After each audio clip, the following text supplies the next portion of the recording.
Introducing the all-new BYD Sea Lion 7, the luxury electric SUV that's changing the game. Book your free test drive today at the BYD showroom in Sheffield.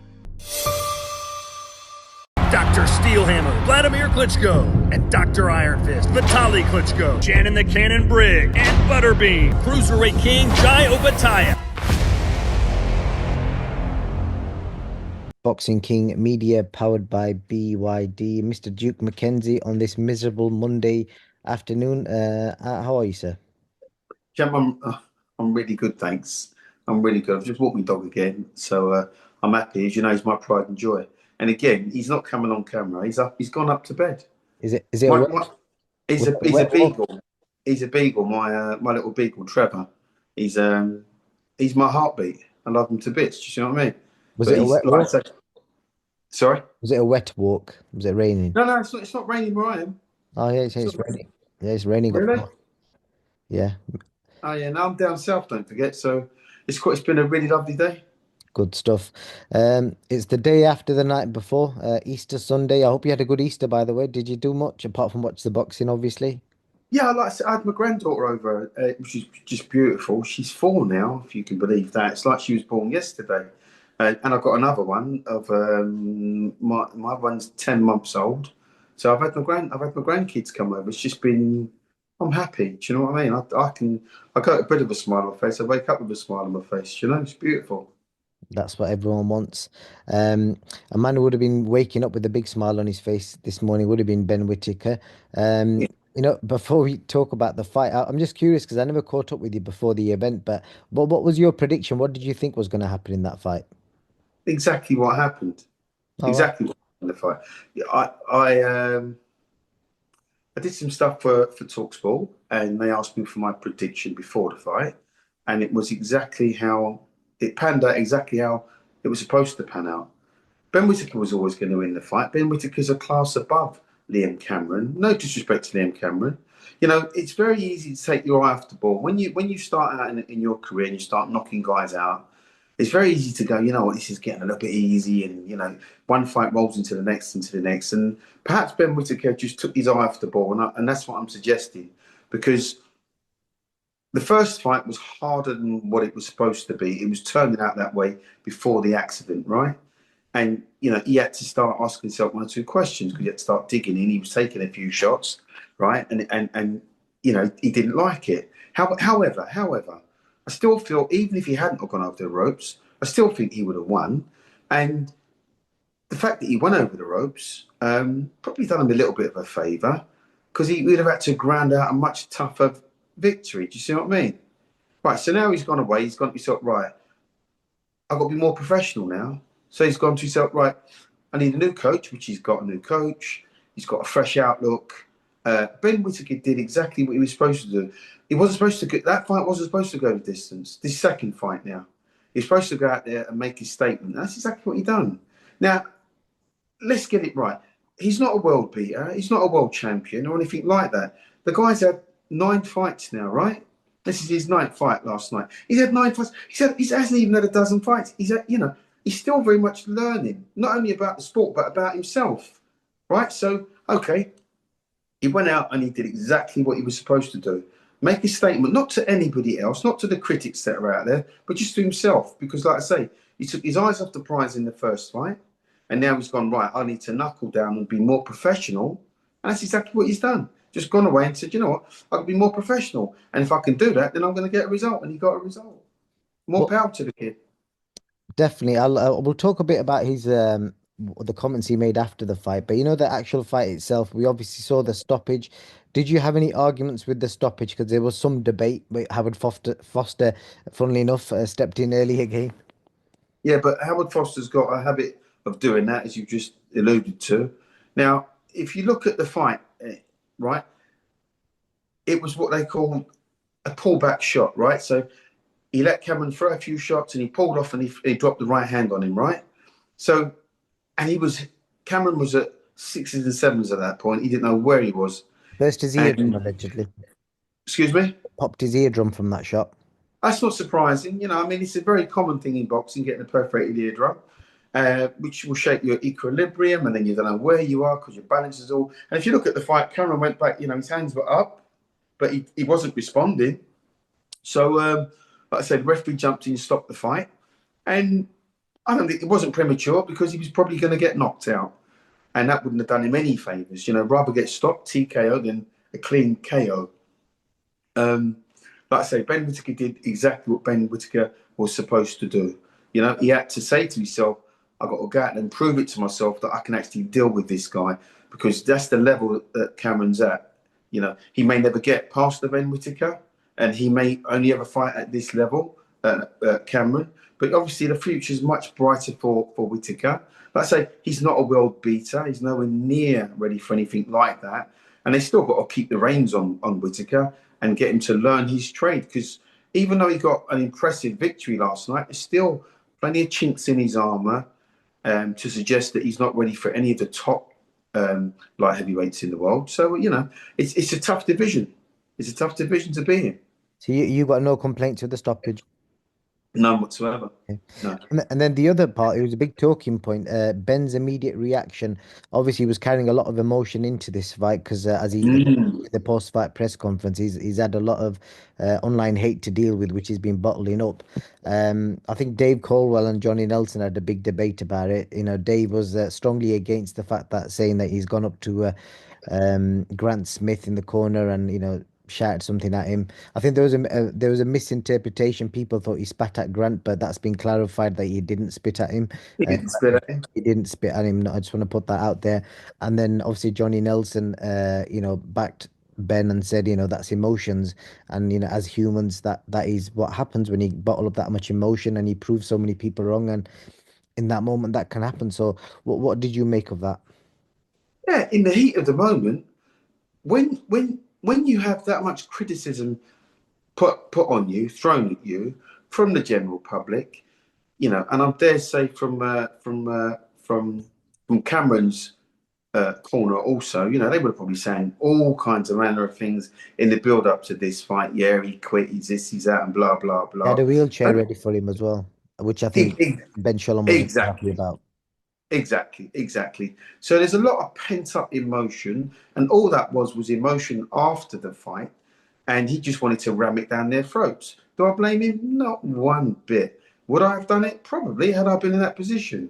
I just feel that, like I say, everybody wants to, point the finger and say this about him and say that about him. Everybody's got an opinion, but ultimately none of us are in that position where we've had that kind of criticism put on us. So we don't know what that's like. Do you see what I mean? I listen. It was just raw emotion, and I don't blame him. I don't blame him one iota. And even after the fight, he's apologised. I don't even know why, but he did. He apologised after the fight. So, but he only had to make the apology to Cameron because he was the one that got bashed up. So it is what it is. What do you make of the he's obviously in the press conference, we saw Ben break down over the fact that he had to deal with them emotions, and he spoke about his brother having twins and he wasn't able to enjoy that moment with his family because he was just dealing with online comments.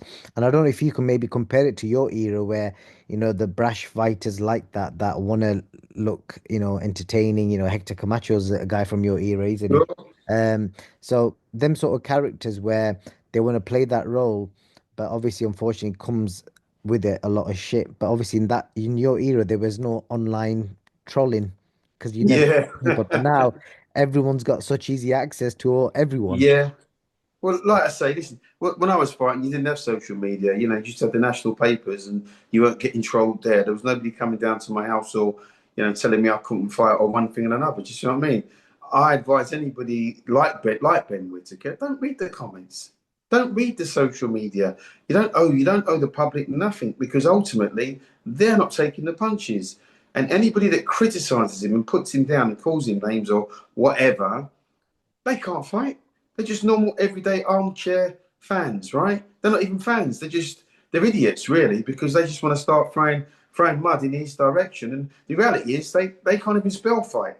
So if Ben Whittaker or anybody like him doesn't like those kind of comments, don't read social media. Come off it. Do you know what I mean? then you don't have to listen to the crap, because the crap ultimately can play on your mind, because you start believing it at some point. Oh God, am I really that bad? And listen, we all want to be loved. Everybody wants to be loved. You want to be liked. You want to be loved as a boxer. And if you're not, then yeah, it can play on your conscience. But you know, you've got to be really thick-skinned in this business, because that's what it is. You know, not everybody's going to be your friend, and not everybody's going to like you. Not everybody's going to like your style or what you do. And they're going to, and like I say, with social media now, you know, everybody's got a voice. 100%. Who do you want to see him in with next? Do you know, I would honestly like to see him fight for a British title. You know, I'd like to see him, you know, this is just me on a personal level, because this is the way I was brought up in boxing. You know, to fight for a domestic championship and become the best in your country is a proud moment for any boxer. And I'd like to see him become British champion, and then maybe European champion, and then get some defences in. Because, you know, as you step up the gravy train and you start fighting guys internationally, things change again. And he could fight somebody who he's never heard of and get wiped out. Do you see what I mean? And without the right schooling, you understand. And it doesn't matter how much training you've done, you know, there's no substitute for the real thing. So you need the right kind of fights, the right kind of exposure, which I'm sure he's going to get. But I don't believe in continental, pentacontinental, intercontinental, whatever they are. Those titles are meaningless and worthless in my eyes. So if he can fight for a domestic title, that'd be great for him, because that's character building. And then you go on to the European circuit. I know times have changed now, and you know, people might think I'm a little bit long in the tooth and a little bit old-fashioned, but I'm a three-time world champion, and that's the route I went. So if it worked for me, why couldn't it work for Ben Whittaker? Was there them intercontinentals and international belts about in your era? No, there wasn't. But equally, there were Southern Area Championships, were very prestigious. And although I didn't fight for a Southern Area title, but I did fight I was a British champion twice at two different weight divisions, flyweight and featherweight. And they're very, very coveted championships to have in my book. I know I've been a world champion, but I still love the fact that I've been the best in my country. And it means a lot. It meant a lot to me then, and it still means a lot to me now. Brilliant. And then on the undercard, we saw Frazer Clarke make his comeback, and then there was also some debate about the stoppage in that fight as well. Obviously, his opponent was visibly quite hurt. What did you make of that stoppage, and just Frazer Clarke, you know, stopping him quicker than anyone? I think he did it quicker than Dubois and obviously Dillian White. Well, listen, let's look at it this way. Without taking anything away from Frazer Clarke, good performance. But you mentioned he'd been stopped a couple of times previously by Dillian White. And who was the other guy you mentioned? Dylan Dubois? Dubois, yeah. Right. So, you know, there's a good few miles on that guy's clock, and maybe he was just ready to go. We won't know, because obviously we're not in there taking those kind of shots. But an impressive performance by Frazer Clarke. He needed it. The question for him is where he goes from here. Do you see what I mean? Fabio Wardley's still out there. You know, the heavyweight division, as you know, is stacked now with good fighters. There aren't that many soft touches on the ascent, you know, on the way up in that weight division now. So once Dillian White or Joe Joyce or Adelaide TKV.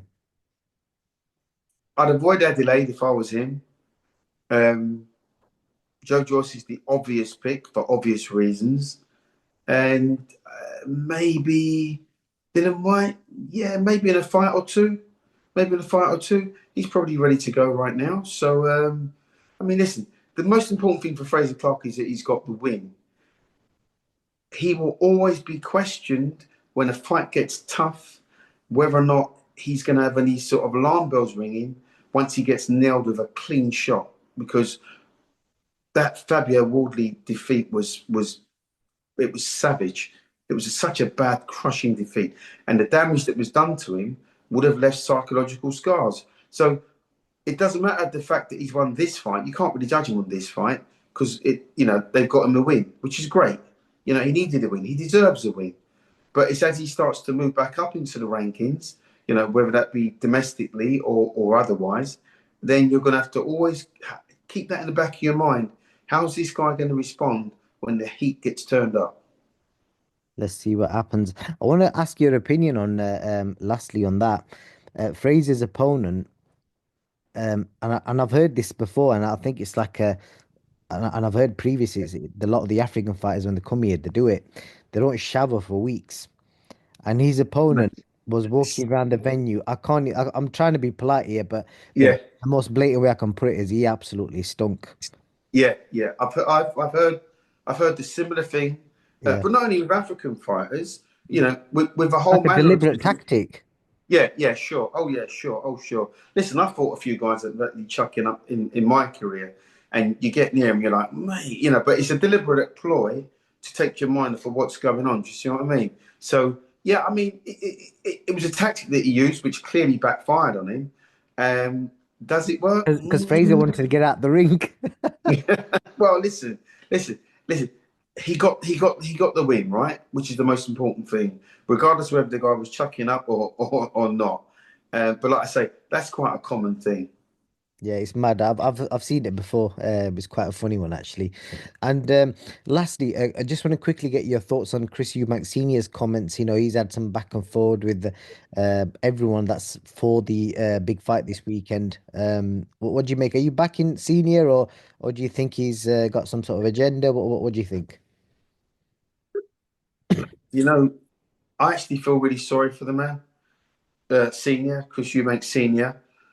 My own personal opinion is that the whole thing is very sad. When you have to wash out your dirty linen in public, which his son's clearly done, it's a sad state of affairs. And you know, on a personal level, he's had to go through so much, right? He's lost a sibling, right? He's gone through a divorce. His career's finished, and there's been other things in his life that have happened that we don't even know about, which will then lead you to believe he's tormented to a point now. When I've seen Chris Eubank Senior in interviews of late, he has a breakdown. He's crying. He needs professional help. He's not crazy. I don't think he's crazy for 1 minute. But what he really needs is a form of counselling to help him to cope with everything that's going on. One of the biggest the biggest hurt you can feel as a parent is to fall out with your children, and for it to be public knowledge. The whole thing is very, very, very sad indeed. And like I say, my heart goes out to the guy. And if I knew where he was, or I knew how to contact him, or he wanted to talk to me at any point, I would happily sit down and talk to him, man to man. I'm not suggesting that we're best friends or anything like that. I don't even know Chris Eubank Senior. I've only met him a handful of times, but we're boxing brothers because we walk the same line. We've been through the same things as fighters. So boxers are highly strong individuals, and when your career's finished, or even during your career, I should say, you become very, very emotional. Now his career's been over for a long time, but the things that have happened since his career's finished, that's what I'm sort of alluding to. It's on top of his hard career. The guy's not in a good place. Definitely. Well, we'll wish you all the best on that. And just the last question for you. Are you going to be at the event this week for Eubank Junior, Ben? I'm just waiting to find out from Talksport. Okay. Just curious. Yeah. Listen, with any luck, I'll be there. A lot of people don't really want to predict the outcome till they see Eubank on the scales. But without seeing him on the scales, which way who are you favouring right this second? I favour Eubank to win the fight. I mean, so they've got a £10 rehydration clause, right? They weigh in at 160. Eubank can't be more than £10 over that weight on fight night, so he can potentially be 170, right? So a lot will depend on how well he's made the weight, obviously, but I just can't see him slipping up. And listen, unless he's totally shot to pieces, then that's a different scenario. He lost to Smith, right?